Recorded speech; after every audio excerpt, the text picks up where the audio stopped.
Најпрво сакам да го изразам задоволството од оваа денешна средба, се благодарам на председателот на Собранието, на координаторите на пратеничките групи, председателите на комисиите за одбрана и безбедност и за комисиите за следење, надзор на следење на комуникациите, пратениците, генерално за можноста денеска да се видиме и да поразговараме на оваа неформална средба околу реформите во безбедносните служби. Ние знаеме дека изминатите години овој немил настан на прислушување или афера во Република Македонија создаде сериозна политичка криза во која што се открија нарушување на човековите слободи и права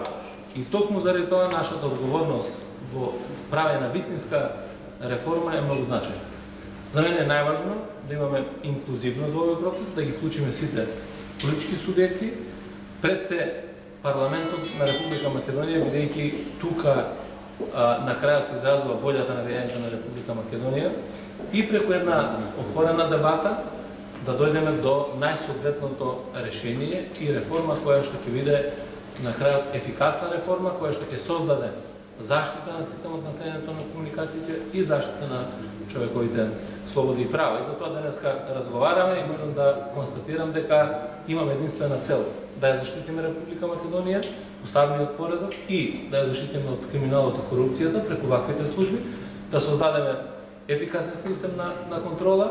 и оваа дебата што денеска ја започнуваме ќе биде дебата што ќе се одвива со сите општествени членови во македонското општество. Ќе дебатираме од денеска па натаму со невладиниот сектор, со медиумите, со експертската јавност, научната, стручната јавност околу создавањето на еден ваков модел, заради тоа што реков дека транспарентноста на крајот према граѓаните на Република Македонија е нешто што е исклучително важно. Меѓутоа до тогаш, додека да се направи оваа реформа, додека се имплементира овој систем, ние сакаме вистинска контрола на системот на следењето на комуникациите. Веќе разговаравме со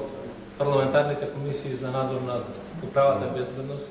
за безбедност и контраразузнавање и на системот на следење на комуникации. Посакуваме да се изврши контрола во Министерството за внатрешни работи, кога за тоа ќе оцени